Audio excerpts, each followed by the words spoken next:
Start कर दिया मैंने, ठीक। तो अभी तो मैंने तुम लोग को मीनिंग बता ही दिया फंडामेंटल का, मतलब क्या कि जो चीज ट्रू है, जो सच है, जो किसी भी चीज की जो अथॉरिटी बताने की कोशिश करे कि हाँ वो चीज सही है ना, क्या वो चीज सही है ना, उसका बेसिक बताने की कोशिश करिए कि वो किस बेस पे निर्धारित है। तो ठीक वैसे अगर जैसे मैं बोल देता हूँ यूनिट ऑफ लाइफ, मतलब तुम्हारी लाइफ किस चीज पे आधारित है, तो भाई वो है बेस, किस बेस पे आधारित है, तो वो है सेल्फ। ऑलरेडी तुम लोगों ने अपने स्कूल में इस चैप्टर के बारे में पढ़ रखा है, लेकिन बट फिर भी मैं जानना चाहूंगा कि तुम लोग इसके बारे में कितना जानते हो। तो अभिषेक, तुमको इस चैप्टर में जितना भी आता है तुम उतना मुझे बताओ।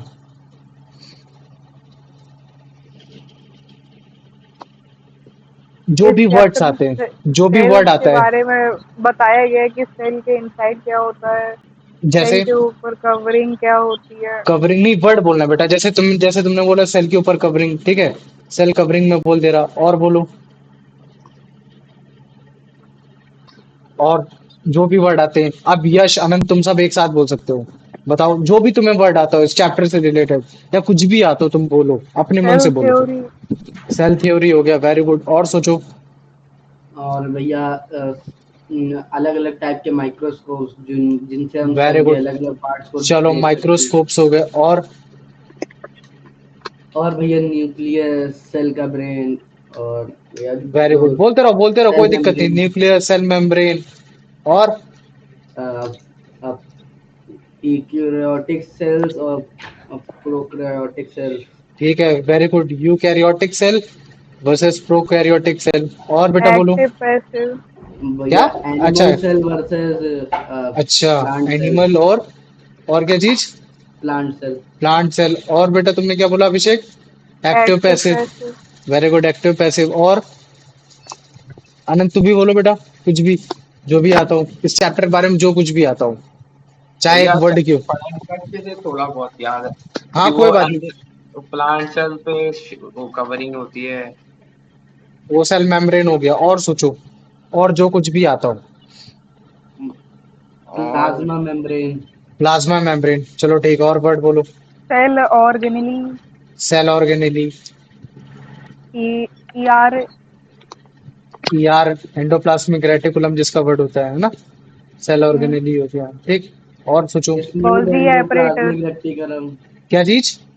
स्मूथ एंडोप्लाज्मिक हाँ, reticulum, smooth SER. Endoplasmic reticulum, ठीक।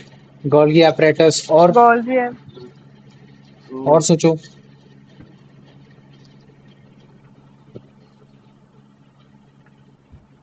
और सोच पा रहे हो?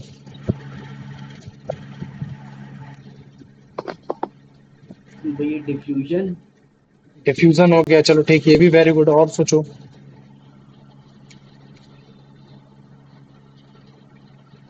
देखो अगर तुम लोग को इतना भी आ रहा है ना, अगर तुम नाम भी बोल रहे हो, तो मैं सच बता रहा हूँ, तुम लोगों को 70% सिलेबस आता ही आता है। समझ रहे हो? तुम लोग को 70% सिलेबस आता है, अगर तुम इतना भी बोल ले जा रहे हो। और विश्वास मानो, ये 70% जो तुमको आता है, ये बस केवल नाम नाम का आता है। लेकिन अभी इसी में 70% को मैं तुम्हारा 100% में लेके जाऊंगा। इस चैप्टर की, सेल चैप्टर की कम से कम 10 से 12 क्लास तो मिनिमम होंगी ही होंगी। मिनिमम, मैक्सिमम कितनी भी हो सकती हैं। समझ में आ रहा है? तो जब हम ये लोग चैप्टर पढ़ रहे होंगे, तो बेसिक से स्टार्ट करेंगे, एकदम बेसिक बेसिक बेसिक बेसिक। फिर जाके फिर जब हम लोग सेल ऑर्गेनेलीज में आएंगे ना, तब फिर हम लोग स्ट्रॉन्ग फाउंडेशन रखने की कोशिश करेंगे। जो बच्चे क्लास 11th में बायो लेना चाहते हैं, ये उनके लिए काफी इंपॉर्टेंट लेक्चर है। समझ रहे हो ना? जो बच्चे क्लास 11th में पार्टिसिपेट करना चाहते हैं एज अ बायो लेकर, उनके लिए बहुत इंपॉर्टेंट चैप्टर है। तो तुम लोग को बड़े ध्यान से सुनना पड़ेगा। समझ में आ गया ना? ठीक है, इतना आया। अब चैप्टर में स्टार्ट करूं। हाँ भैया। देखो, हमारे आसपास जितने भी तुम्हारे लिविंग ऑर्गेनिजम्स हैं, वो हमेशा एक सेल से बनी हुई है। किस सेल से बनी हुई है? एक माइक्रोस्कोपिक यूनिट से बन रखी है, जिसको हम लोग बोलते हैं सेल। याद रख लेना, हमारे आसपास जितने भी है, फिर वो भले चाहे प्लांट हो, एनिमल हो, फंगी हो, प्रोटिस्टा हो, आर्किया हो, चाहे जो हो, वो सभी तुम्हारे क्या कहते हैं, एक माइक्रोस्कोपिक यूनिट, मतलब एक सिंगल माइक्रोस्कोपिक यूनिट से बन रखे हैं, उसको जिसको हम लोग बोलते हैं सेल। इस चीज को याद रखना। अच्छा, सेल को तुम कैसे समझ सकते हो? एकदम वैसे ही जैसे हम लोग मैटर को हम लोग समझते थे तुम्हारा सॉलिड, लिक्विड, गैस से। अच्छा मुझे बता सकते हो अभिषेक, सॉलिड, लिक्विड, गैस किस चीज से बने हुए हैं? मॉलिक्यूल। एटम से। पार्टिकल से, एटम से, है ना। तो अगर मैं जैसे जैसे हम लोग लेते थे बेसिसिटी, तो हम लोग क्या बोलते थे कि तुम्हारे particle matters are made up of particle and particles are very small, they move each others, है ना। ये सारी जो चीजें थी, है ना, इन सब के बारे में पढ़ा था। ठीक वैसे ही तुम्हारा क्या कहते हैं, लिविंग ऑर्गेनिजम्स होते हैं। सेल जो होता है वो तुम्हारे बायोलॉजी का सेंट्रल पोजीशन होल्ड करता है, समझ रहे हो। बायोलॉजी में जो तुम्हारी सेंट्रल पोजीशन को होल्ड करता है ना, कि मतलब यार कोई चीज किस चीज से बनी हुई है, तो वो है तुम्हारी सेल, है ना। जैसे केमिस्ट्री में हमारे आसपास जितना भी फिजिकल स्टेट ऑफ मैटर है, सॉलिड, लिक्विड, गैस, जो पार्टिकल से बना हुआ है, ठीक वैसे अगर हम लोग बायोलॉजिकली अगर हम लोग देखते हैं, बायोलॉजिकली अगर चीजें देखते हैं, तो उसकी जो सेंट्रल पोजीशन होल्ड कर रखी है, वो किसने होल्ड कर रखी है, सेल ने। मतलब जितनी भी बायोलॉजिकल चीजें हमारे पास है, वो सारी किस चीज से बनी हुई है, तुम्हारी सेल से बनी हुई है। समझ में आ गया कि नहीं आ गया, पहले मुझे इतना बताओ। हाँ भैया। है ना। तो इसका मतलब है कि हमारे आसपास तुम्हारी जितनी भी चीजें हैं, फिर वो भले चाहे लिविंग हो या फिर वो या तुम्हारी नॉन नॉन लिविंग। लिविंग हो, है ना, ये सारी जितनी भी चीजें हैं, या तो ये तुम्हारी पार्टिकल से बनी हुई है, या तो ये तुम्हारी सेल से बनी है। और ये कितना फाउंडेशनल है, ये कितनी इंपॉर्टेंट है, इस चीज को तुम लोग बड़े गहराइयों से समझना। समझ में आ गया। अभी अगर जैसे मैं तुमको दिखाता हूँ, पहले इसको देखो, ये क्या है सब तुम्हारे, ये जैसे आर्किया है, यू बैक्टीरिया है, ये सब अभी तुमको मालूम नहीं होगा। लेकिन जब तुम लोग को प्लांट किंगडम, एनिमल किंगडम, जब इन सब के बारे में पढ़ाएंगे, तब तुमको बताएंगे कि देखो, एनिमल है, एनिमल में काफी सारे सेल होते हैं, लेकिन वो भी एक सेल से बना हुआ है। जैसे प्रोटिस्टा हो गया, वो भी एक सेल से बना हुआ, प्लांटी भी एक सेल से बना हुआ है। मतलब ये सेल से सारे निकले हुए हैं। लेकिन अगर जैसे हमको सेल को कंपेयर करना है, तो ठीक वैसे अगर जैसे मान लो कि मैं गैस, जैसे इस तीनों को लो, जैसे ये एक्वेरियम को लो, एक्वेरियम में तुमको गैस भी दिख रहा है, सॉलिड भी दिख रहा है, तुमको लिक्विड भी दिख रहा है। तो अगर मैं इनसे पूछता हूँ कि सॉलिड, लिक्विड, गैस, ये सब तुम्हारे किस चीज से बने हुए, तो ऑब्वियस ही बात है, ये सब तुम्हारे मतलब क्या कहते हैं, पार्टिकल से बने हुए हैं। तो ठीक वैसे अगर मैं बात कर देता हूँ कि हमारा लिविंग ऑर्गेनिज्म किस चीज से बना है, तो ये जो लिविंग ऑर्गेनिज्म, जैसे तुम इसको बगल वाले को देखोगे ना, तो ये मूव कर रहा है, हल्का हल्का हिल रहा है। लेकिन तुमको देखने में थोड़ा सा अजीब लग सकता है कि नहीं हिल रहा है, लेकिन ध्यान से देखोगे तो हिल रहा होगा। तो ये जो है ना, इसको हम लोग बोलते हैं सेल। अभी जो इसके अंदर तुमको दिख रहा है ना, ये ब्लू कलर का, इसको बोलते हैं न्यूक्लियस बोलते हैं, है ना। सबको अलग अलग चीजों से बोलते हैं, इसको माइटोकॉन्ड्रिया बोलते हैं। अभी इन सब के बारे में बहुत अच्छे से पढ़ेंगे, तो इनका क्या रोल होता है ना, ये सारे कैसे फंक्शन करते हैं, हमारी बॉडी इसको कैसे फंक्शन करते हैं, ये कैसे हमको सपोर्ट करते हैं, हमको इन सब के बारे में पढ़ना है। तो हमने क्या देखा कि हमारी जितनी भी लिविंग ऑर्गेनिजम्स है, ये भी मतलब क्या कहते हैं, एक सिंगल यूनिट से बन रखे हैं, जिसको हम लोग बोलते हैं सेल। समझ में आ गया ना। तो इसी वजह से हमारे पास जितनी भी नेसेसरी थिंग्स है हमारे आसपास जो भी हैं, या वो सेल से बन रखे हैं, एटम से बन रखे हैं, वही एक बिल्डिंग ब्लॉक्स है। मतलब वही एक तुम्हारी ईंटें हैं जो पूरी इमारत को खड़ा कर रही है, वही एक सेल है जो तुम्हारी पूरी बॉडी को बना रही है, वही एक पार्टिकल्स है जो तुम्हारे सॉलिड, लिक्विड, गैस को बना रही है। इतना समझ में आया कि नहीं है, पहले मुझे ये बताओ। हाँ भैया। आ गया। अब देखो मैं तुमको एक बात बताता हूँ। आज के सेल्स में कुछ चीजें हैं जो बड़ी कॉमन है। क्या चीजें जैसे बड़ी कॉमन है, जैसे तुम देख सकते हो कि उनमें प्लाज्मा मेम्ब्रेन होगा, है ना। जैसे मैं बात कर देता हूँ आज की सेल्स के बारे में, जब मैं बोलता हूँ कि कॉमन आज के सेल्स में ज्यादातर कॉमन क्या है? जैसे मैं बोल देता हूँ बैक्टीरिया हो गया, या फिर जैसे मान लो कि ह्यूमन बीइंग हो गया, ह्यूमन बीइंग में ह्यूमन हो गया, या फिर मतलब कोई भी मान लो। अगर हम इनके सेल्स को कंपेयर करते हैं, अगर मतलब इनके सेल्स को कंपेयर करते हैं, तो हमको सेल्स कंपेयर में हम लोग को कुछ चीजें जो होंगी वो कॉमन दिखेंगी। जैसे किसी में तुम्हारा सेल मेम्ब्रेन हो सकता है तीनों में सेम हो ना, हो सकता है किसी में ना हो, लेकिन फिर भी हमको ये देखने को मिलेगा यार, हाँ, प्लाज्मा मेम्ब्रेन हो गया या सेल मेम्ब्रेन होगा, ये सारी चीजें हम लोग को देखने को मिलती है। और ये जो सारी चीजें, ये सब कहाँ से मिल रही है उसको, ये सारी चीजें मिल रही है डीएनए से मिल रही है। मतलब डीएनए एक ऐसा कंपोजिशन ऑफ सेट है, मतलब डीएनए है ना, डाईऑक्सी न्यूक्लिक एसिड ऐसा बोलते हैं। हाँ ठीक। ये तुम्हारा एक डीएनए एक ऐसी चीज है, मतलब एक ऐसा तुम्हारा ऑर्गेनली का एक छोटा सा पार्ट है। मतलब वो एक ऐसी चीज है कि तुम्हारे हर एक सेल्स में कॉमन चीज होगी। क्यों? क्योंकि यही एक चीज है जो तुम्हारे आगे वाले ऑफ स्प्रिंग्स को जन्म देता है। मतलब एक सेल जो है, जैसे मैं बोल देता हूँ, एक सेल आगे चल के एक और सेल बनाएगा, वो तभी बनाएगा जब तुम्हारा डीएनए होगा। मतलब एक बैक्टीरिया दूसरे बैक्टीरिया को तभी जन्म देगा जब उस बैक्टीरिया सेल के अंदर तुम्हारा डीएनए होगा, ताकि वो अपने आप को रेप्लिकेट कर सके, ताकि वो अपने आप को रेप्लिकेट सके, दुगना कर सके। तो ऐसे काफी सारे बैक्टीरियाज हैं जो होते तो सिंगल सेल है, लेकिन उनके अंदर इतनी ताकत होती है कि वो अपने आप को काफी ज्यादा दम से कर सकते हैं। जैसे मान लो ईस्ट हो गया, ईस्ट नाम सुना तुम लोगों ने, ईस्ट। जैसे मान लो हाँ हाँ भैया। लैक्टोबैलिसिस, लैक्टोबैलिसिस जो तुम्हारा होता है, एक बैक्टीरिया होता है दूध में होता है जो कि कर्ड बनाता है।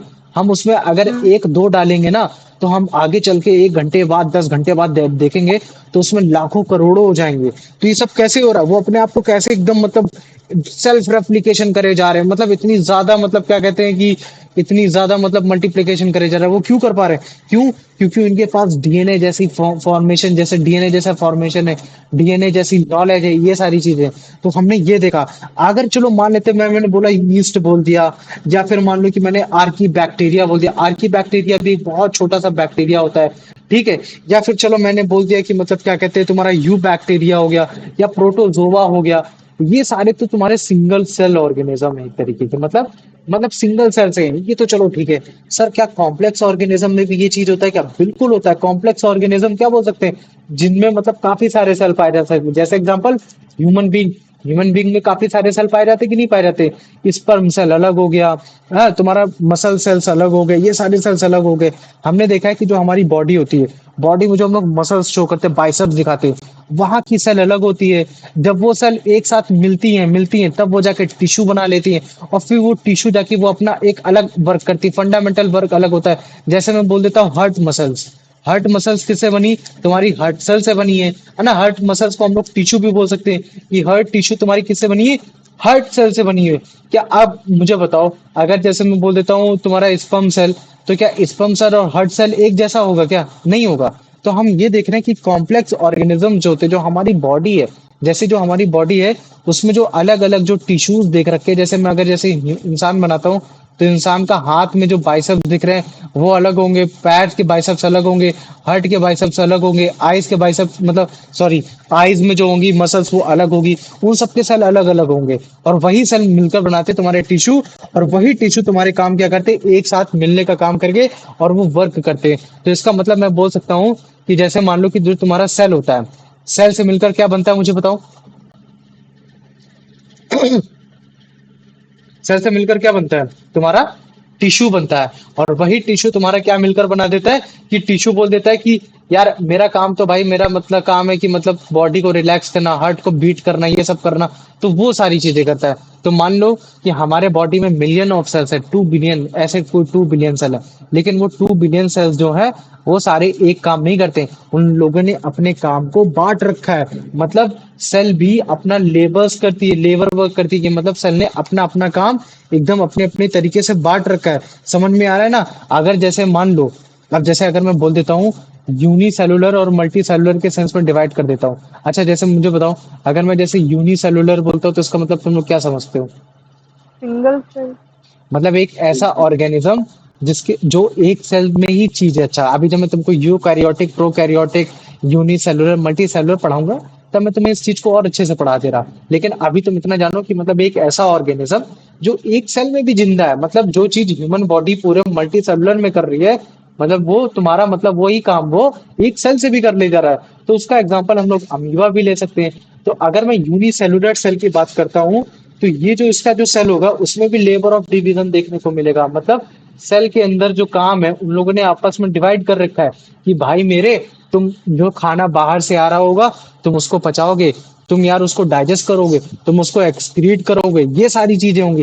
ठीक वैसे अगर जैसे मैं बोल देता हूँ मल्टी सेलुलर ऑर्गेनिज्म में, तो मल्टी सेलुलर में ऑर्गेनिज्म में जो डिवीजन ऑफ लेबर दे रखा है, डिवीजन ऑफ लेबर यहाँ भी हो रखा है। लेकिन डिवीजन ऑफ लेबर के साथ साथ उन लोगों ने ये भी तक डिसाइड कर रखा है कि भाई तुम हार्ट का काम करोगे, तुम इसका काम करोगे, तुम लेग्स का काम करोगे, तुम आईज में काम करोगे, तुम उन सब में काम करोगे। तो तुम देख रहे हो कि सेल डिवीजन तो यहाँ भी है, लेकिन ये जो सेल डिवीजन है वो कैसा है, एकदम स्पेशलाइज्ड है। मतलब कैसा है, स्पेशलाइज्ड है, केवल एक काम के लिए है। मतलब सेल के अंदर सेल में भी काम करने की बात हो रही है।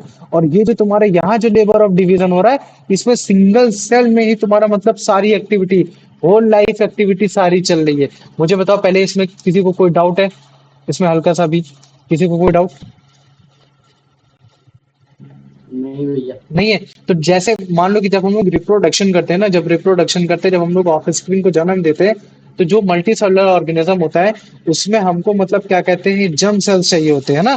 क्या चाहिए होते हैं? Germ cells. और वही जर्म सेल्स जाके तुम्हारा रिप्रोडक्शन में पार्ट करते हैं, और रिप्रोडक्शन में जब पार्ट करते हैं तब हमारा मतलब क्या कहते हैं, तुम्हारा क्या कहते हैं, जब सोमैटिक सेल्स या फिर मतलब ये सारी चीजें आती है, सोमैटिक सेल्स बनती हैं और ये सारी चीजें बनती है ना। जर्म सेल्स बेसिकली क्या होती है, स्पर्म सेल्स होती हैं, ये सारी चीजें होती हैं, समझ रहे हो ना। लेकिन अगर मैं बात कर देता हूँ यूनिसेलुलर में, तो यूनिसेलुलर में जो तुम्हारा एक सेल होगा वही तुम्हारा होल रिप्रोडक्शन में पार्ट कर रहा है। तो हम क्या देख रहे हैं, यहाँ जो डिवीजन ऑफ लेबर है, डिवीजन ऑफ लेबर है जो सेल में, डिवीजन ऑफ लेबर मतलब सेल क्या काम करेगा, तो पूरा सेल ही पूरी लाइफ को एक्टिविटी में काम कर रहा है, वही रिप्रोडक्शन भी कर रहा है, वही सारी चीजें कर रहा है। लेकिन मल्टी सेलुलर ऑर्गेनिज्म जैसे कॉम्प्लेक्स ऑर्गेनिज्म है, जैसे मान लो ह्यूमन हो गया या फिर डॉग हो गया या फिर कैट हो गया, कोई भी हो गया जो मल्टी सेलुलर ऑर्गेनिज्म है, उनमें जो सेल के जो सेल में जो लेबर है वो तो तुम्हारा मतलब क्या कहते हैं अलग अलग डिवाइडेड ही है, लेकिन उसके साथ साथ मतलब क्या स्पेशलाइज्ड भी हो रखा है कि भाई तुम हार्ट के लिए काम करोगे, तुम लेग के लिए काम करोगे, तुम आइज के लिए काम करोगे।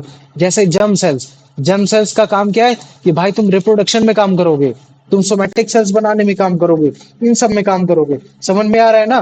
तो जब इस तरीके के काफी सारे सेल होते हैं और काफी सारे अलग अलग काम कर रहे होते हैं, तब हमने देखा कि जो लाइफ स्पैन होती है, लाइफ स्पैन किसकी, इंडिविजुअल की, वो ज्यादा दिन तक चलती है। क्या चलती है, ज्यादा दिन तक चलती है। लेकिन अगर मैं बात कर देता हूँ कि लाइफ स्पैन जो तुम्हारे यूनिसेलुलर ऑर्गेनिज्म की होती है, क्यों, क्योंकि वही सारी होल एक्टिविटी पूरे अपनी लाइफ के लिए कर रहा है, तो इसी वजह से जो उसकी लाइफ स्पैन होती है वो कैसी होती है, शॉर्ट होती है। मुझे पहले बताओ इतना समझ में आया कि नहीं आया, मुझे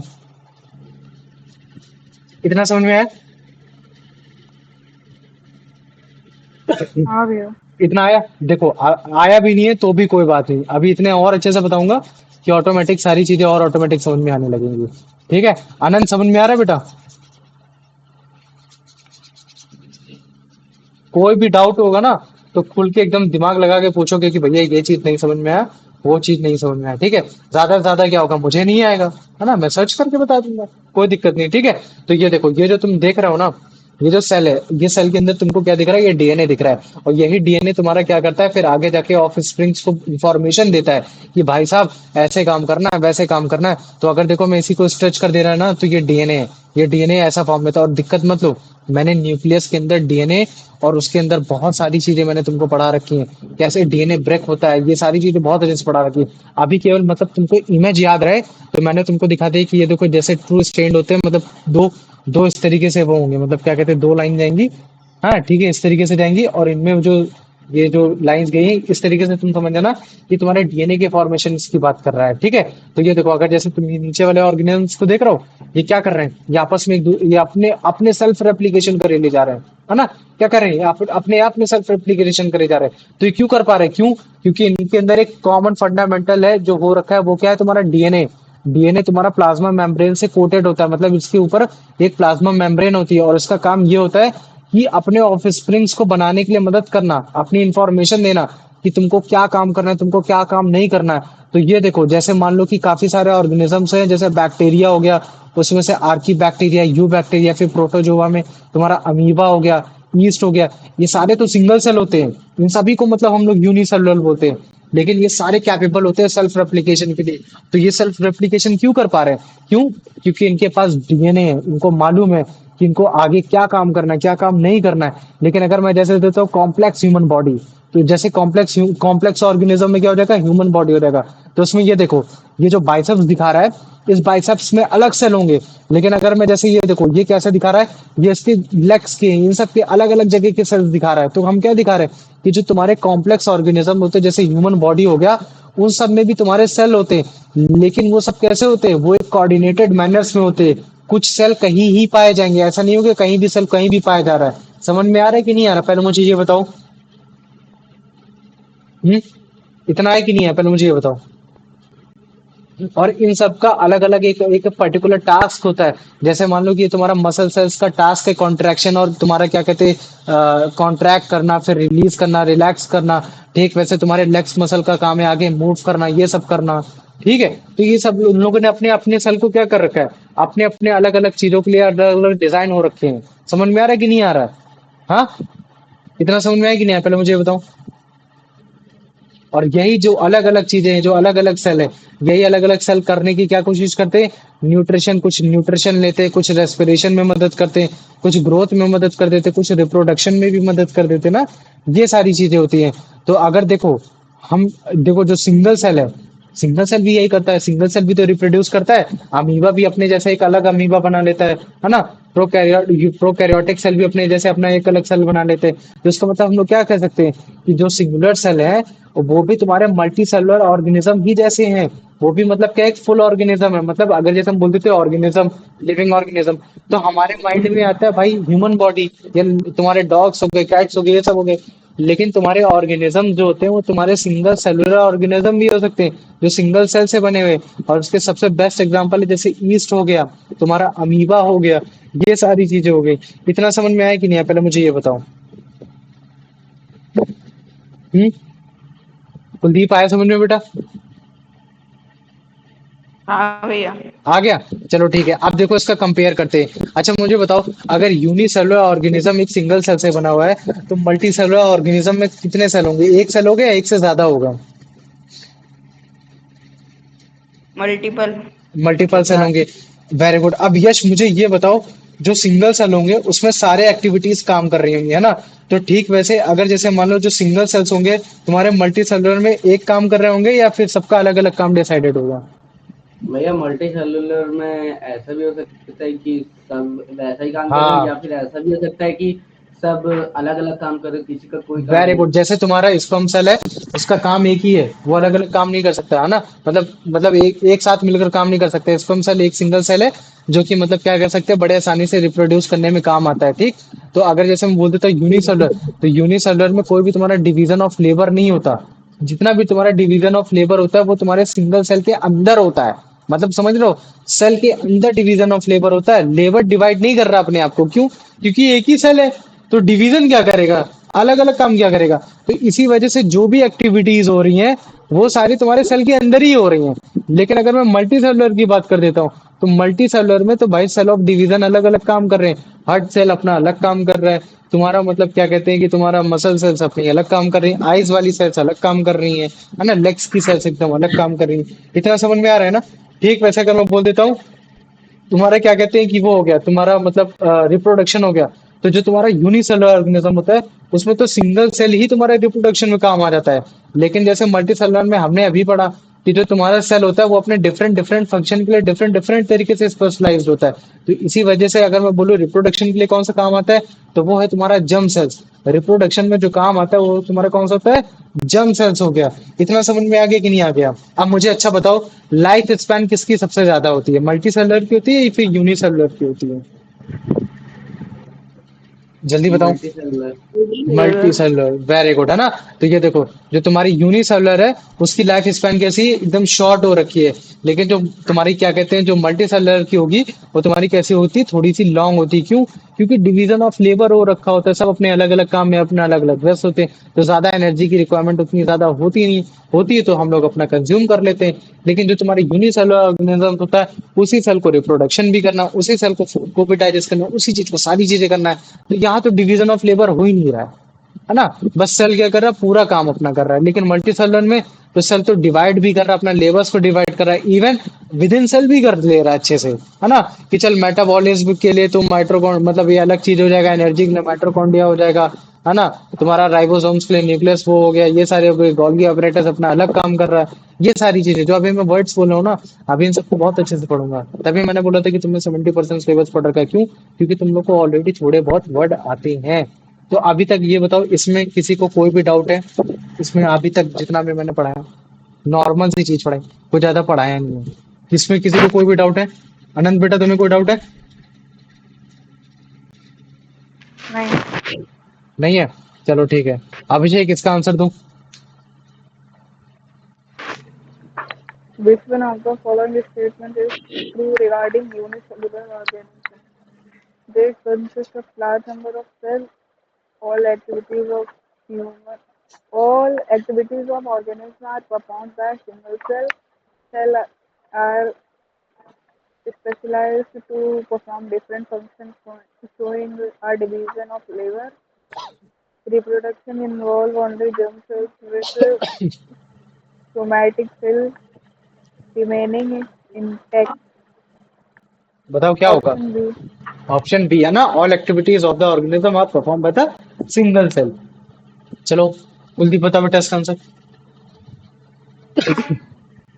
In multicellular organism, what is the key characteristic related to cellular function?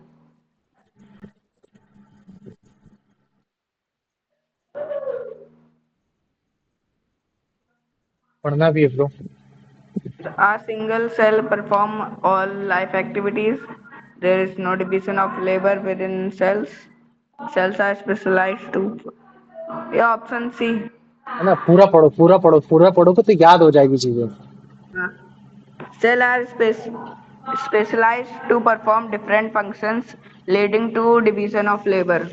Very good, ठीक है, यश बताओ इसका answer. How does a reproduction differ between unicellular and multicellular organisms? Option A. In unicellular organisms, only germ cells participate, while in multicellular organisms, the entire single cell is consumed. भैया option गलत है।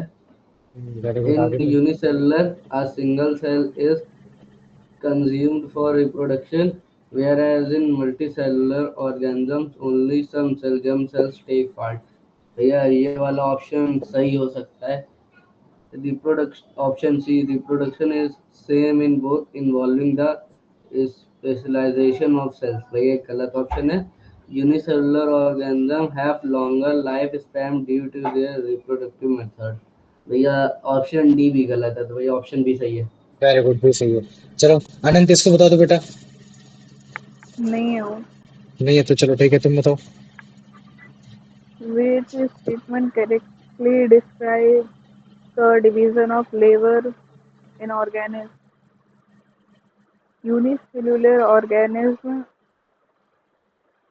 exhibit a clear division of labor among their cells. Multicellular organisms lack of division of labor as a single cell performs all activities. There is no division of labor in unicellular organisms because this single cell handles all life activities. Division of labor is absent in both unicellular and multicellular organisms. क्या होगा बेटा इसका answer?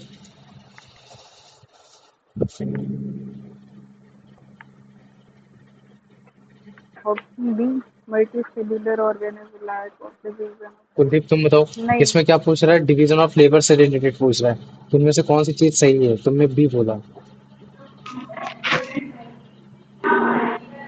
नहीं B नहीं है। क्या होगा फिर answer?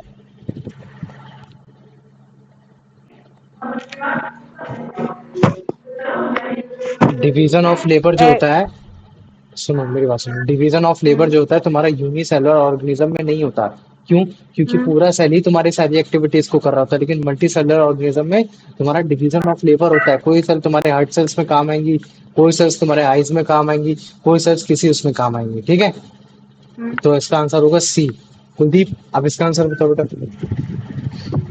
What can be inferred about the lifespan of unicellular and multicellular organism? Unicellular organisms generally have a longer lifespan than a multicellular organism. Multicellular organisms typically have a shorter life than unicellular organism. The lifespan of unicellular individual is short, while that of a multicellular individual is long. There is no correct. ये option D है, क्या लिखा है? There is no correlation between the number of cell and the life span of an individual. Correlation मतलब कोई भी correlation नहीं है सेल और लाइफ स्पैन को लेकर। Option C. ऑप्शन से है ना, कि जो तुम्हारी यूनिसेलुलर होती है उसके यूनिसेलुलर सेल में जो डिवीजन नहीं होता है, इसी वजह से उसकी लाइफ थोड़ी शॉर्ट होती है, लेकिन जो मल्टी सेलुलर होता है उसमें थोड़ी सी लॉन्ग होती है। इसका आंसर होगा सी। अभी तक जिसको जो भी पढ़ा है इसमें किसी में भी कोई भी डाउट हो तो मुझसे पूछ सकता है। कोई डाउट है किसी को? किसी को कोई डाउट है? नहीं भैया। नहीं है तो इसका मतलब हम लोग क्या बोल सकते हैं? सेल एक तुम्हारा फंडामेंटल स्ट्रक्चर नहीं तुम्हारी ह्यूमन बॉडी के लिए? बताओ मुझे, सेल को हम लोग ऐसा बोल सकते हैं कि ये तुम्हारा मतलब क्या कहते हैं फंडामेंटल स्ट्रक्चर हो रखा है, तुम्हारा क्या कहते हैं फंडामेंटल यूनिट ऑफ लाइफ भी हो रखा है, है ना, कि हमारी बॉडी का स्ट्रक्चर कैसा होगा, हमारी यूनिट लाइफ कैसी होगी, लाइफ कैसे होगी, ये सब चीजें बताने की कोशिश करता है सेल। तो हम लोग क्या बोल सकते हैं कि cell is a basic unit of life, है ना, cell is a basic unit of life, ऐसा बोल सकते हैं?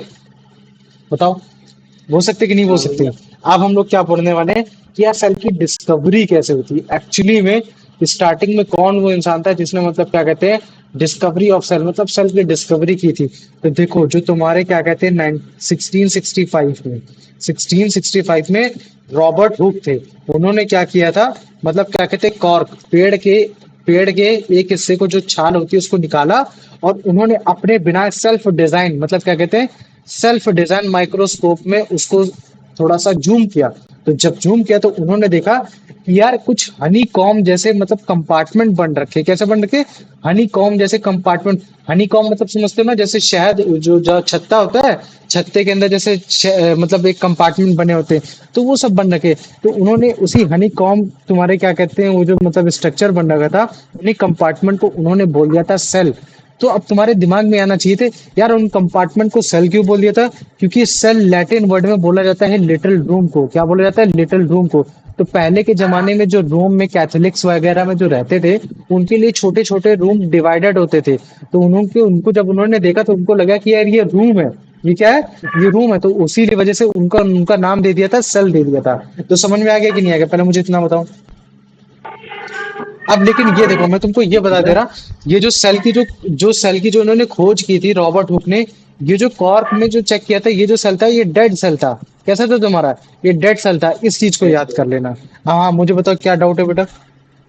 भैया जैसे कि ये 1665 है भैया, ये पूरा ईयर याद करने में थोड़ा भैया हाँ आंसर में कोई बात नहीं डिफिकल्टी ब्रो, होगी, तो अगर भैया यार नहीं याद होता तो कोई दिक्कत नहीं है, कोई बड़ी बात तो नहीं है। भैया ऐसे लिख सकते हैं 16th सेंचुरी ओनली, या फिर 15th सेंचुरी बोलोगे? हाँ century. 16th century, 15th century बोलोगे तो तुम नहीं तो ऐसे भी बोल सकते हो इन ईयर 1660s, है ना, 60s बोल सकते हो। या फिर नॉर्मल भी ऐसे लोग ना, रॉबर्ट हुक, है ना, when he taken the cork of a tree and he found that there is a compartments which is look like as a honeycomb, and he termed as a cell because in the Latin the cell has meaning the little room।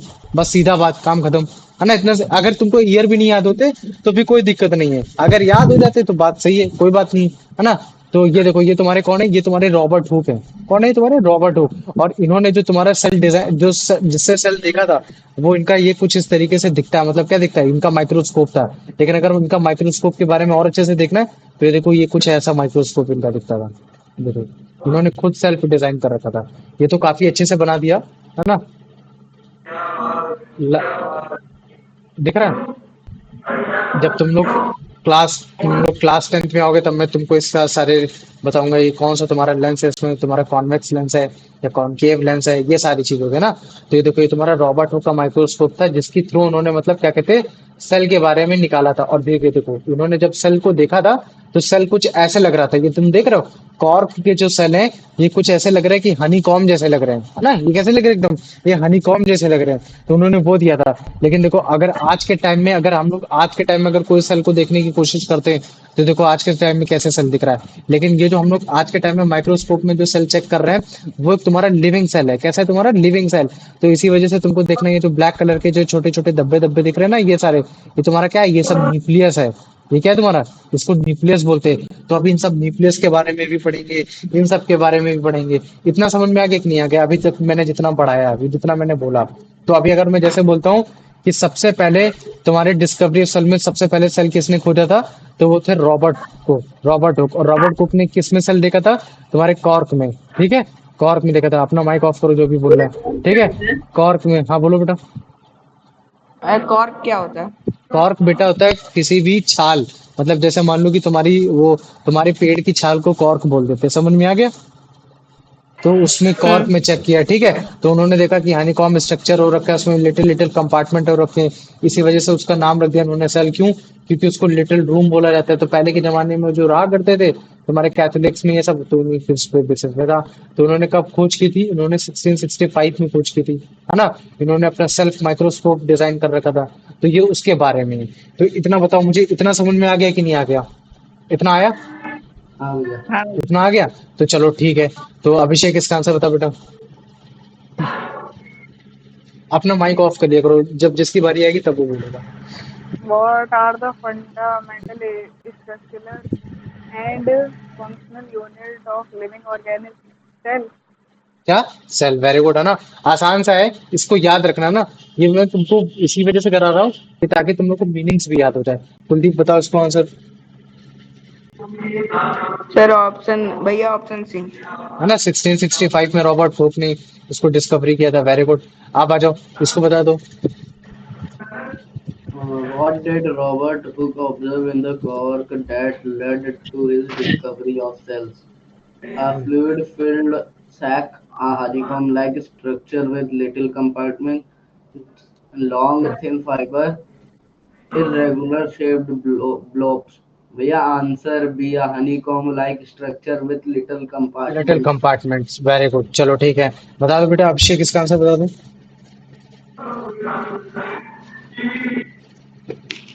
What mic does of कर लिया करो the अपना, जो term जिसका turn हो जाए। cell literally means in Latin? क्या होगा बेटा इसका आंसर? लैटिन में सेल को क्या बोला जाता है? पता नहीं। बताओ कुलदीप, तुम बताओ बेटा आंसर इसका। Option B.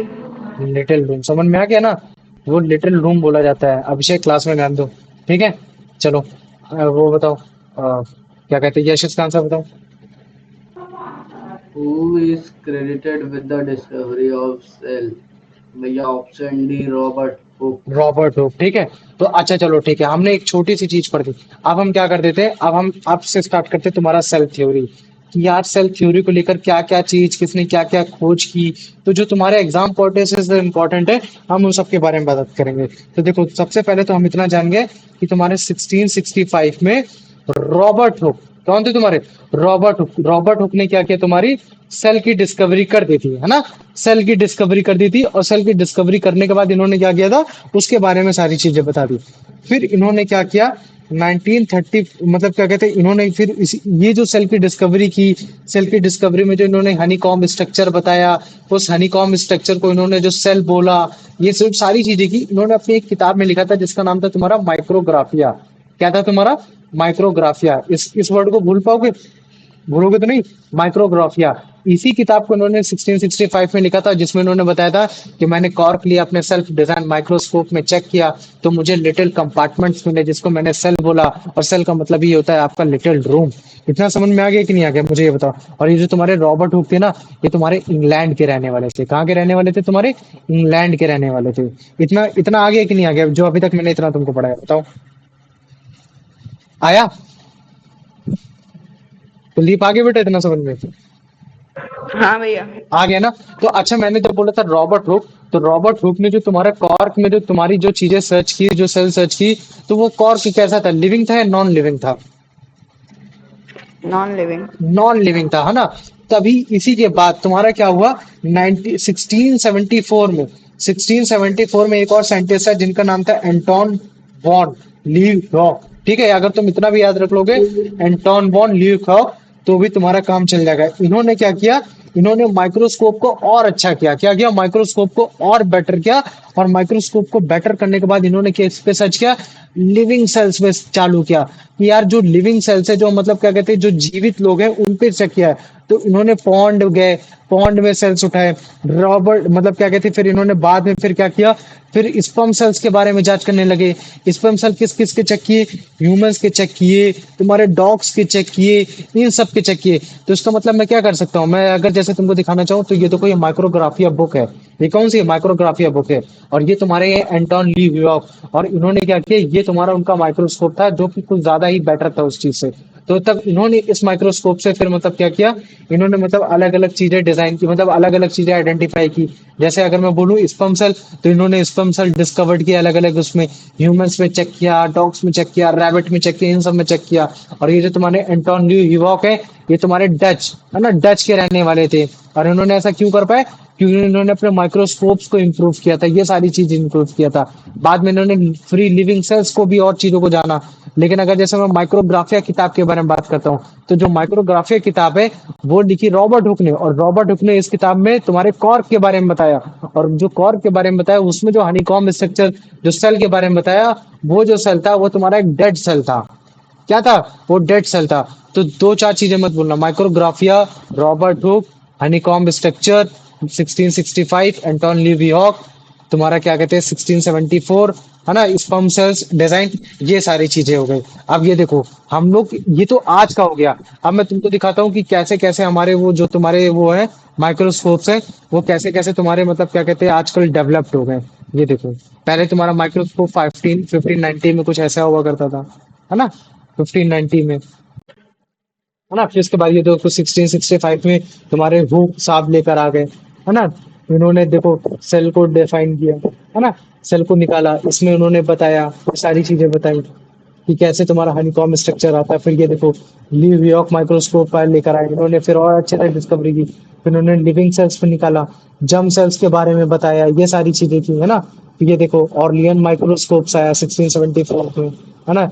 ये तुम्हारा ट्विन आई पीस का मतलब इसको हम दोनों आंखों से देख सकते थे ना, अभी तक जितने थे केवल सिंगल आई से देख सकते थे, है ना। फिर ये देखो पिनीनियन फोकस के साथ एक नया एक माइक्रोस्कोप आ गया, ठीक। फिर तुम्हारे ये पिपीलियन माइक्रोस्कोप आ गए, इतने सारे याद नहीं करने, लेकिन एज अ जनरल नॉलेज में तुमको बस दिखा रहा हूँ कि देखो कैसे कैसे हम लोग डेवलप होते चले जा रहे हैं। और जैसे जैसे हम लोग डेवलप होते चले जा रहे हैं, हम उतना ही तुम्हारे सेल ऑर्गेनेलीज को आइडेंटिफाई कर पा रहे हैं, हम उतनी ही अच्छी तरीके से चीजों को आइडेंटिफाई कर पा रहे हैं कि हाँ तुम्हारा गोल्गी apparatus क्या है, वो सब क्या है। तो अभी मैं तुमको दो टाइप के माइक्रोस्कोप भी पढ़ाऊंगा, तुम्हारे इलेक्ट्रॉन माइक्रोस्कोप्स हो गया, तुम्हारा ठीक है लाइट माइक्रोस्कोप हो गया। तो अभी इन सब चीजों के बारे में पढ़ाऊंगा। अभी तक मैंने जितना पढ़ाया तुम्हारा एंटोन लीवॉक के बारे में और रॉबर्ट हुक के बारे में, किसी को इसमें कोई भी डाउट है? अभिषेक डाउट है? नहीं भैया। नहीं है? अभिषेक पहले आंसर बताओ पहले वाले का।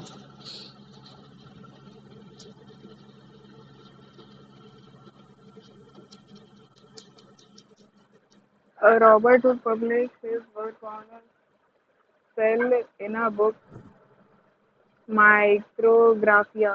माइक्रोग्राफिया, वेरी गुड, ठीक है। कुलदीप इसका आंसर बताओ बेटा।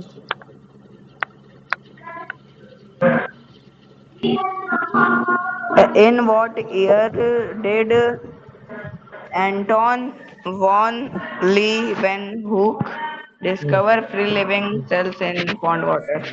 Option D. पॉन्ड वाटर में उन्होंने सर्च किया था। कब सर्च किया था? 1674 में। कब किया था? 1674 में, जब उन्होंने मतलब क्या कहते हैं अपने माइक्रोस्कोप को और बेटर कर लिया था। यश का आंसर बताओ। Anthony van Leeuwenhoek, a Dutch microscopist, is also credited with the discovery and identification of plant cells in leaf, fungal spores in air, sperm, sperm cells of various animals, bacterial colonies in cultures. भैया option सी, option C, हाँ sperm very good. cells in हमारे जो of Antonio various when animals. ल्यूयॉक थे ना, इन्होंने मतलब क्या कहते हैं 1674 में अपने जब इन्होंने माइक्रोस्कोप को बेटर कर लिया, तब तो इन्होंने लिविंग सेल्स को पॉन्ड में तो देखा ही देखा, लेकिन फिर जब इनकी जिज्ञासा और बढ़ी तो इन्होंने सोचा कि लो हम स्पर्म सेल्स के बारे में भी पढ़ते हैं। तो फिर इन्होंने ह्यूमन हो गया, डॉग्स हो गए, रैबिट्स हो गए, इन सब पे भी रिसर्च चालू कर दी। तो बाद में इन्होंने स्पर्म सेल के बारे में और अच्छे से डिफाइन किया।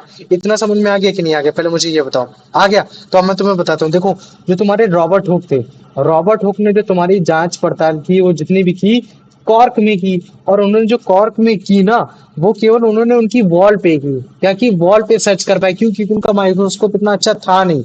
लेकिन जो तुम्हारे रॉबर्ट ब्राउन है, कौन थे तुम्हारे? Robert brown. और रॉबर्ट ब्राउन ने तुम्हारा क्या कहते हैं 1831 में, 1831 में जब तुम्हारा और ज्यादा तुम्हारे माइक्रोस्कोप अच्छे हो गए थे, तब उन्होंने मतलब क्या कहते हैं न्यूक्लियस को भी डिस्कवर कर लिया था। इसको डिस्कवर कर लिया था, न्यूक्लियस को डिस्कवर किया था तुम्हारा प्लांट सेल में।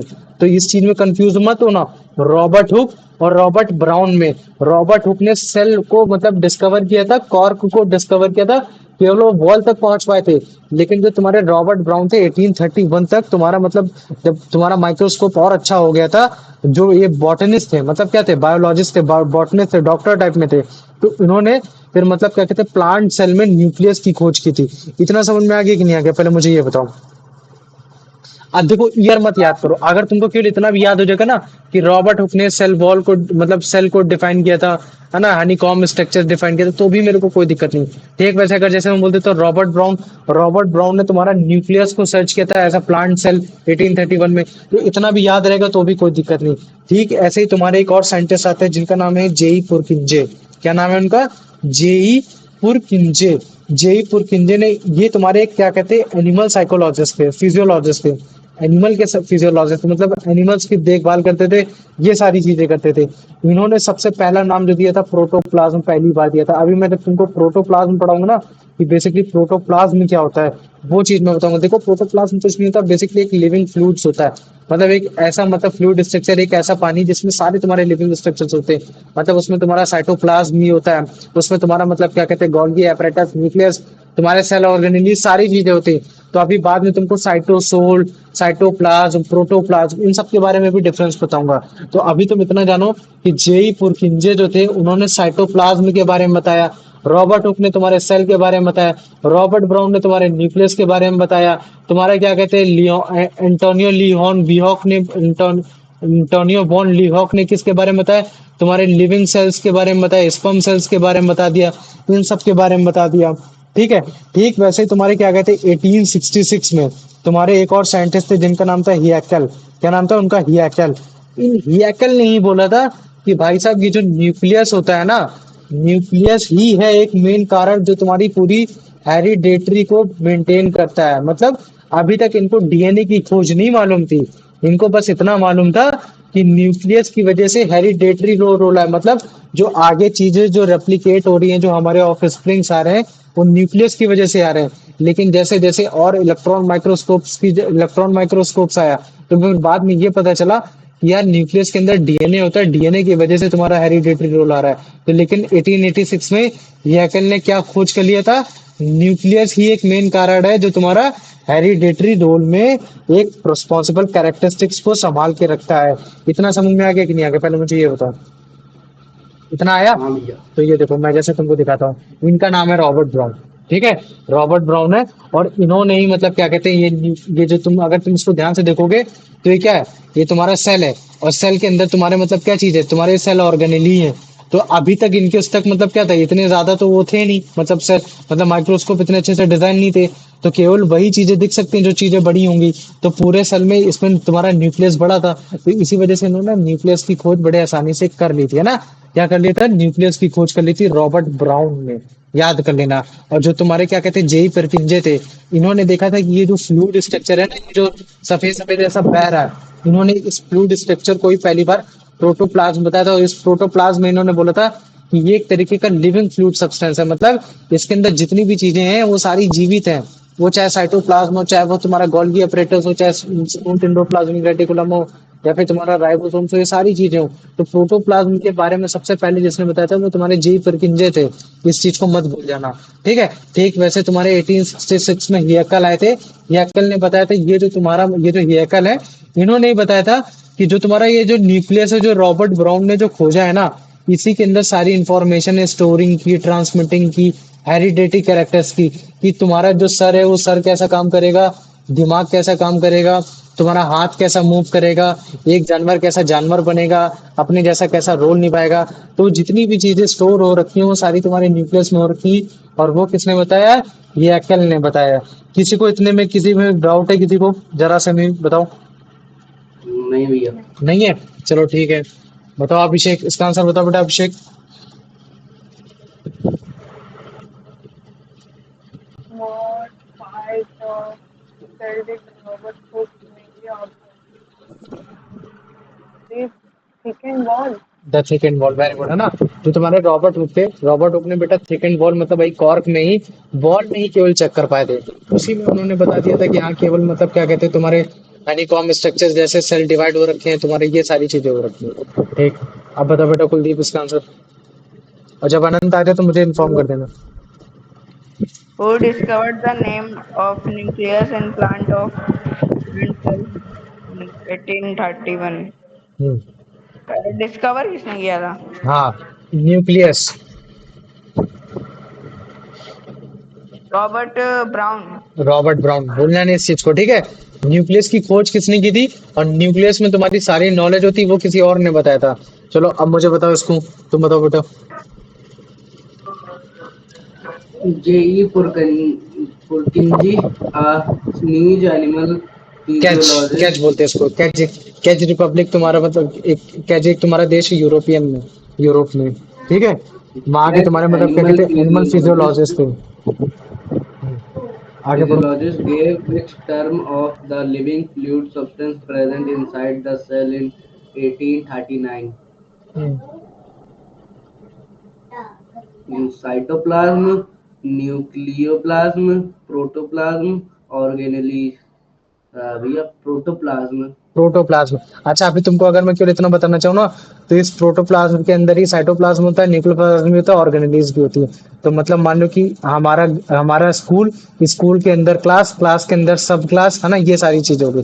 मतलब स्कूल, स्कूल के अंदर सीनियर डिवीजन, सीनियर डिवीजन के अंदर सीनियर विंग, सीनियर विंग के अंदर क्लास 11, क्लास 12। ठीक वैसे अगर जैसे मैं बोलता हूँ प्रोटोप्लाज्म, तो प्रोटोप्लाज्म के अंदर साइटोप्लाज्म, साइटोप्लाज्म के अंदर सेल ऑर्गेनेली, और सेल ऑर्गेनेली के अंदर उसमें एक न्यूक्लियस है, उसी के अंदर तुम्हारा न्यूक्लियोप्लाज्म हो गया। तो अभी इन सब के बारे में मैं और अच्छे से बताने की कोशिश करूंगा, इसको लोग तुम दिक्कत मत करो। चलो ठीक है, इसका बताओ बेटा अभिषेक answer. In 1856, who established the nucleus of responsible for storing and transmitting क्या क्या होगा? hereditary flux? ये ऑप्शन सी, हाँ, ये अक्कल ने क्या बोला था, याकल।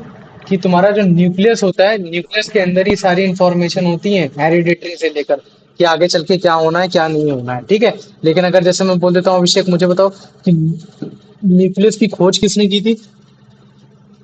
Robert brown. रॉबर्ट ब्राउन ने, वेरी गुड, ठीक है। चलो अब इसका आंसर बताओ Kuldeep. Based on provided information, which scientist was active earliest in the study of cell components? Cell components. तो सबसे पहले सेल की खोज किसने की थी ना? हाँ वही बताना पड़ेगा, है ना, बस वही चीज है ना, सेल रॉबर्ट कंपोनेंट्स। हुकिंग। हाँ रॉबर्ट हुक हो सकते इसका आंसर, वेरी गुड, ठीक है। छोटा सा क्वेश्चन था, ज्यादा बड़ा था नहीं, ठीक है। अभी देखो हम तो थोड़ा सेल थ्योरी में आगे बढ़ते हैं।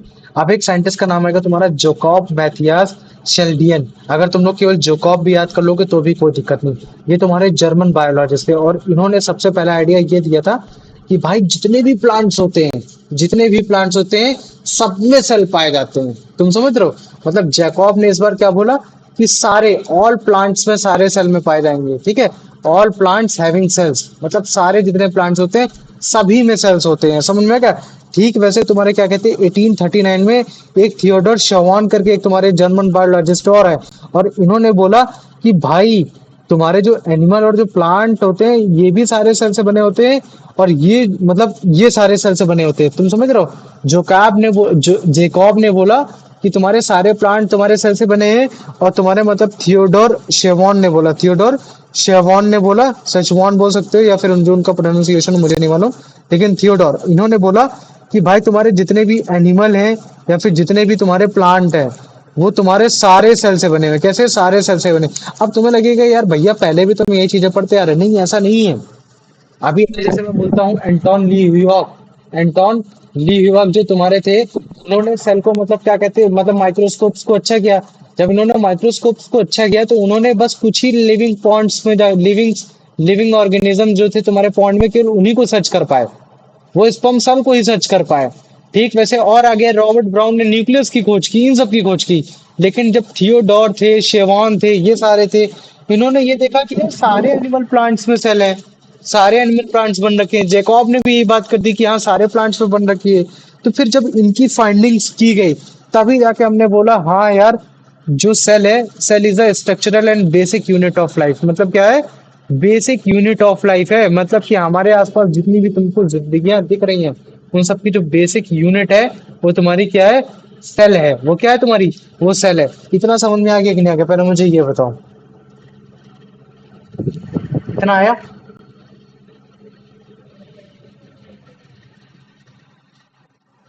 ठीक है, कुलदीप आया तो आया। आ हो गया। गया। ठीक है, वेरी गुड। अब देखो, अगर मैं बात कर देता हूँ, स्टार्टिंग से बात करते हैं। चलो, स्टार्टिंग से सारे साइंटिस्ट की बात करते हैं। सबसे पहले हमने साइंटिस्ट को से याद किया, रॉबर्ट हुक। रॉबर्ट हुक ने क्या बोला था? सेल, तुम्हारा सेल के बारे में डिफाइन कर दिया था। सेल के बारे में क्या डिफाइन किया था? तुम्हारा हनीकॉम स्ट्रक्चर के बारे में बताया गया था। क्या बताया था? हनीकॉम स्ट्रक्चर के बारे में बताया था। हनीकॉम स्ट्रक्चर के बाद फिर तुम्हारे कौन आए थे?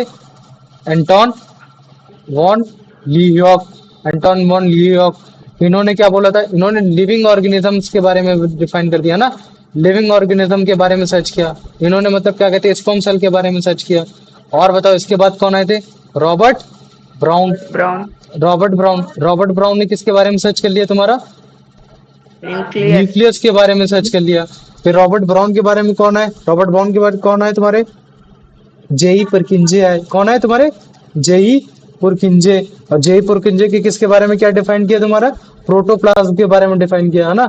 या ये कुछ मतलब वाटर जैसा लग रहा है, इसको हम लोग प्रोटोप्लाज्म बोल देंगे। फिर उसके बाद तुम्हारे हियकल आए। हियकल आए, और हियकल ने किसके बारे में बताया कि भाई जो तुम्हारा न्यूक्लियस, ये तुम्हारा मतलब मेन रोल निभा रहा है तुम्हारा किस चीज में? तुम्हारा हेरिडेटरी में। किस में निभा रहा है? तुम्हारा हेरिडेटरी में निभा रहा है, ये चीज है। फिर उसके बाद फिर हमने देखा कि यार तुम्हारा मतलब क्या कहते हैं, फियाकल आ गया। फिर उसके बाद तुम्हारे जैकब मैथियास आ गए। तुम्हारे कौन आ गए? जैकब मैथियास आ गए। ठीक है, जैकब मैथियास। इन्होंने बोला कि सारे ऑल प्लांट्स हैविंग सेल्स, है ना। तुम्हारे जितने भी प्लांट होते हैं सब में सेल्स होते हैं, ये चीज हो गया। फिर उसके बाद फिर तुम्हारे आगे तुम्हारे थियोडोर आ गए। थियोडोर ने क्या बोल दिया कि तुम्हारे प्लांट और तुम्हारे क्या कहते हैं, तुम्हारे एनिमल है, ये तुम्हारे सभी में इनमें सेल होते हैं, हैविंग हैविंग हैविंग सेल्स, इन सभी में सेल होते हैं। इतना समझ में आ गया कि नहीं आ गया? इतने साइंटिस्ट के नाम याद ना रहे कोई दिक्कत नहीं, अगर थोड़ा बहुत भी याद हो जाता है, जैसे रॉबर्ट ब्राउन के बारे में, एंटोन लीरॉक के बारे में, रॉबर्ट ब्राउन, तुम्हारा जयपुर किंजे, तो भी काम चलेगा। इतना समझ में आ गया कि नहीं आ गया? पहले मुझे ये बताओ, आ गया? अब देखो, हाँ। ये सारी चीजों को लेकर हमने सेल थ्योरी बना ली। क्या बना ली? सेल थ्योरी बना ली कि यार सेल एक्चुअली में होता कैसा है, दिखता कैसा है, क्या क्या चीजें होती हैं, वो सारी चीजें हो गई। बाद में तुम्हारे मतलब क्या कहते हैं, एक जर्मन बायोलॉजिस्ट और है 1885 में, जिनका नाम था तुम्हारा आर विर्चॉ। क्या नाम था उनका? आर विर्चॉ। और आर विर्चॉ ने ये आइडिया दिया कि ये जितने भी सेल है ना, चाहे वो तुम्हारा न्यूक्लियस हो, वो चाहे तुम्हारा स्पर्म सेल हो, या फिर तुम्हारा मतलब क्या कहते हैं हार्ट सेल हो, या फिर कोई सेल हो, ये तुम्हारा एग्जिस्टिंग सेल है। मतलब ये तुम्हारा किसी ना किसी प्री एग्जिस्टिंग सेल से आया है, मतलब इसके पहले भी कोई ना कोई सेल रहा है। और इन्होंने ये जो एपोर्फिज्म दिया ना, इन्होंने अपनी लैंग्वेज में बोला था इसको ओमनिस सेलुला एफ सेलुला। क्या बोला था इसको? ओमनिस सेलुलिए आ सेलुला। मतलब कि जो तुम्हारा सेल है वो तुम्हारा पहले किसी एक सेल से बन रखा है। ओमनी मतलब होता है पहला, तो जो तुम्हारा सेल है वो तुम्हारा एक पहले किसी और सेल से बन रखा है। तो अब अगर हम सेल के बारे में डिफाइन करने की कोशिश करते हैं, तो हमें एक चीज ये समझ में आ गया कि हमारे पास जितने भी ऑर्गेनिज्म है वो सब किस चीज से बने हैं? सेल से बने कि नहीं बने? मुझे बताओ, सेल से बने हैं ना, हाँ। है ना। और जो तुम्हारे जितने भी सेल्स बने हुए हैं, सेल का प्रोडक्ट भी सेल ही हो रखा है ना। सेल का प्रोडक्ट भी क्या हो रखा है? सेल ही हो रखा है। मतलब सेल भी किस चीज से बना हुआ है? सेल से ही बना हुआ है, उसके पहले सेल से बना हुआ है। इतना याद हुआ कि नहीं हुआ? मुझे बताओ। तो इसका मतलब हम लोग ये बोल सकते हैं कि जो हमारी स्टार्टिंग की लाइफ है, तो जो हमारी जब ऑर्गेनिज्म पहली बार जब शुरुआत की होगी, जब उसने पहली बार स्टार्ट की होगी, तो वो सिंगल सेल रहा होगा कि नहीं रहा होगा? हम्म, बताओ मुझे। यस, हाँ। तुम्हें समझ में आ रहा है? हाँ भैया। आ रहा है ना। देखो, पोस्टुलेट की बात करें, पोस्टुलेट मतलब वर्ड वो होता है जो हम इमेजिन कर रहे हैं, है ना। तो अभी तक हमने जितनी भी थ्योरी पढ़ी है उसमें हमने ये चीज देखा है कि यार ये जो ऑर्गेनिज्म है, जो ह्यूमन बॉडी है, या फिर जो कुत्ता है या बिल्ली है, वो सब तुम्हारे सेल से बने हुए हैं। और सेल के कुछ प्रोडक्ट्स हैं, मतलब सेल का कुछ काम है, किसी का हाथ हिलाना है, किसी का हार्ट मसल करना है, किसी को स्पर्म सेल बनाना है, किसी को सिक्रेट करना है, किसी को वो सारी चीजें करनी है। और बाद में हमने एक पोस्टुलेट और लगाया है कि जितने भी सेल है ना, ये किसी पुराने वाले सेल से मिलकर बने हुए हैं। मतलब ये सेल है कि ये अपने आप से नया नहीं जन्म रहा है, ये कहीं ना कहीं बनकर आया। तो इस हिसाब से अगर हम देखें, तो जो तुम्हारा ऑर्गेनिज्म है, जब उसकी स्टार्टिंग हुई थी तो वो एक सिंगल सेल से हुई थी। ये हम लोग बोल सकते कि नहीं बोल सकते? बोल सकते हैं ना। लेकिन ये देखो जितनी भी हमारी सेल थ्योरी है ना, कि मतलब इसमें लिविंग थिंग है, लिविंग बींग्स है, ये पीछे बनकर आए, ये सारी चीजें बनकर आए, ये वायरस के लिए ये चीज सेम नहीं है। वायरस के लिए कहानी थोड़ी सी उल्टी हो जाती है। तो जब मैं तुमको वायरस के बारे में पढ़ाऊंगा ना, तब मैं बताऊंगा कि एक वायरस और सेल में क्या अंतर है, और वायरस को हम लोग कभी कभार सेल क्यों बोल देते हैं, और वायरस को हम लोग काफी बार सेल क्यों नहीं बोलते। तो हम इसके बारे में आगे पढ़ेंगे। इतना समझ में आ गया कि नहीं आ गया, पहले मुझे ये बताओ। आ गया। तो ये देखो, ये तुम्हारे जो साइंटिस्ट का नाम है, ये है तुम्हारे जैकोब। इन्होंने ही बताया था कि तुम्हारे जितने भी प्लांट्स होते हैं, इन सभी में तुम्हारे क्या कहते हैं, सेल पाए जाते हैं। और अगर मैं जैसे बता देता हूँ, ये तुम्हारे ये कौन है, थियोडोर। इन थियोडोर इन्होंने बताया था कि केवल प्लांट्स में नहीं बाबा, एनिमल में भी सारी चीजें पाई जाती हैं। और फिर इन्हीं की फाइंडिंग्स को, इन्हीं सब की फाइंडिंग्स को मिला के हमने सेल थ्योरी बनाई। और बाद में 1885 में आर विरचॉ आए, और उन्होंने मतलब क्या बोला कि जितने भी सेल होते हैं, ये पहले किसी ना किसी सेल से बनकर आए हैं। तो इन्होंने जो अपना अपॉर्फिज्म दिया, इन्होंने क्या बोला कि ओमनिस सेलुला असेलुला, मतलब एक सेल पुराने वाले सेल से बना है, किसी एक प्री एग्जिस्टिंग सेल से बना हुआ है। तो ये तुम्हारे आर विरचॉ। ठीक। तो अभी अगर जैसे हम पॉस्टुलेट बनाने की कोशिश करें, मतलब अपने दिमाग में लाने की कोशिश करें सेल के बारे में, तो एक्चुअली में सेल क्या है। तो हमने ये चीजें देखा कि हाँ, जो जो तुम्हारे ऑर्गेनिज्म है, जितने भी ऑर्गेनिज्म है, वो सारे सेल से बने हुए हैं। और उन सेल के प्रोडक्ट हो रखे हैं, मतलब वो टिश्यू में डिवाइडेड हो रखे हैं। कुछ सेक्रिकेट करेंगे, कुछ कॉन्ट्रैक्ट करेंगे, कुछ एक्सपैंड करेंगे, ये सारी चीजें। और जितने भी सेल है, उन सभी के अंदर तुम्हारे मेटाबॉलिज्म एक्टिविटीज होंगी, है ना। इसी वजह से तुम्हारी जो सेल है, वो तुम्हारा एक फंडामेंटल यूनिट और स्ट्रक्चरल यूनिट ऑफ लाइफ है। क्यों? क्योंकि रिप्रोडक्शन करना है तो सेल के अंदर होना है, स्पर्म सेल बनाना है तो सेल के अंदर होना है, सांस लेना है तो सेल के अंदर होना है। तो इसीलिए जितनी भी तुम्हारी मेटाबॉलिक एक्टिविटीज हो रही है, वो सब किसके अंदर हो रही है, तुम्हारी सेल के अंदर हो रही है। इतना समझ में आ गया कि नहीं आ गया?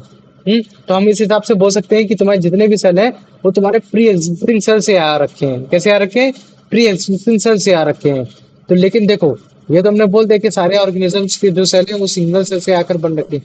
लेकिन ये जितनी भी तुम्हारी सेल थ्योरी की जितनी भी हमने पढ़ रखी है, कि सेल ऑर्गेनेलीज होता है, तुम्हारे साइटोप्लाज्म होता है, ये सारी चीजें होती है, ये वायरस के केस में थोड़ा सा नहीं होता।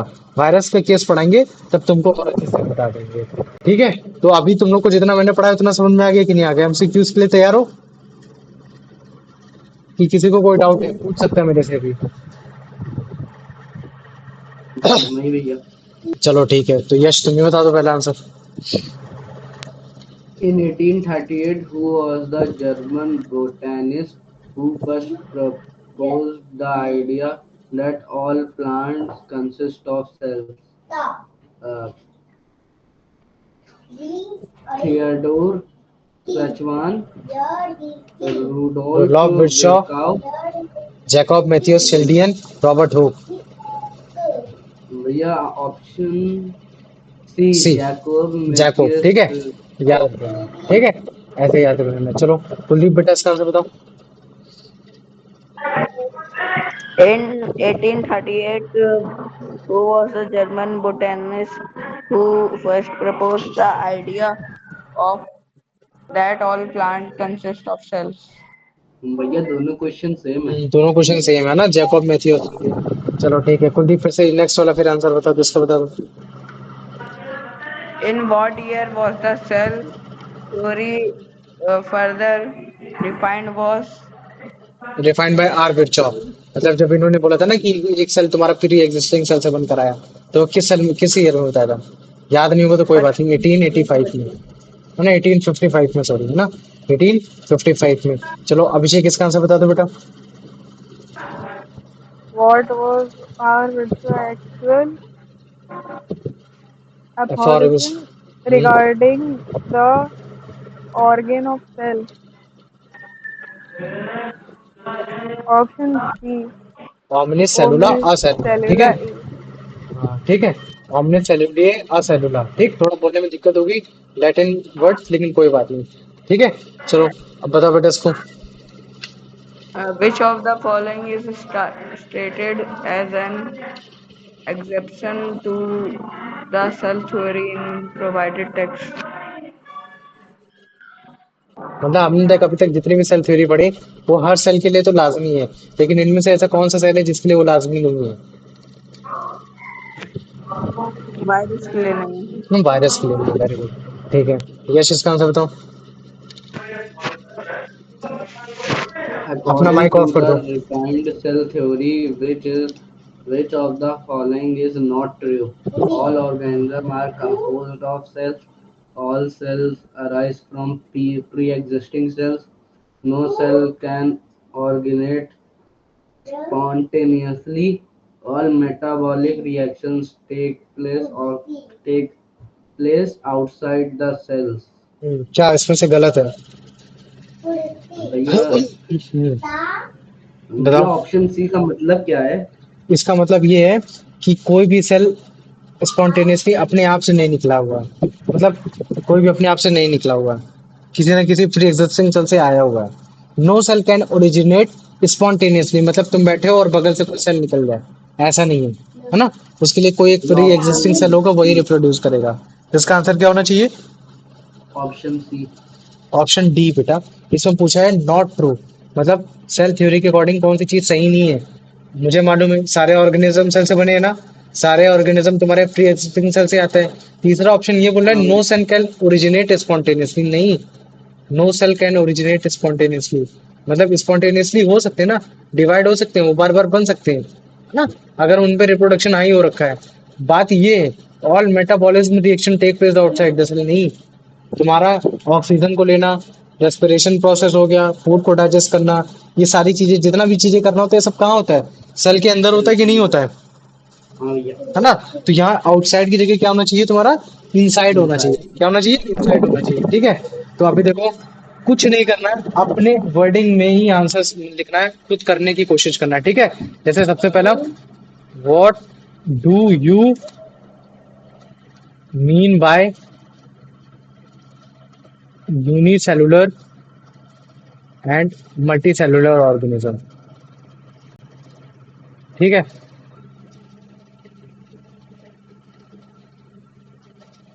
ऑर्गेनिज्म। ठीक। ये क्वेश्चन हो जाएगा तुम्हारा 3 मार्क्स का। Question number 2, how division of labour affect how division of labour affect organism. तो तुमको बताना है इसमें कि तुम्हारा मतलब कि मल्टी सेलर में तुम्हारा तुम्हारा डिवीजन ऑफ लेबर स्पेशलाइज्ड होता है, तुम्हारा यूनिसेलर में स्पेशलाइज नहीं होता, जिसकी वजह से उसकी लाइफ स्पैन लॉन्ग होती है, इसकी लाइफ स्पैन लॉन्ग नहीं होती है। ठीक है। तो ये सारी चीजें हो गई, ये भी हो गया तुम्हारा 3 मार्क्स का हो गया। ठीक। अब तुम्हारा question number 3, what is cell theory? ठीक है, what is cell theory?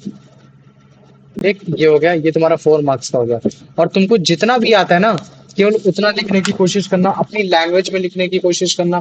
No matter तुम हिंदी में लिख रहे हो, इंग्लिश में लिख रहे हो, उर्दू में लिख रहे हो, चाहे जिसमें लिख रहे हो, और जो भी लिखना वो तुम्हें आना चाहिए। ठीक है। समझ में आ गया? हाँ भैया। तो अभी मैं, भैया ये होमवर्क है ना? हाँ, होमवर्क क्या मतलब, करो चाहे जब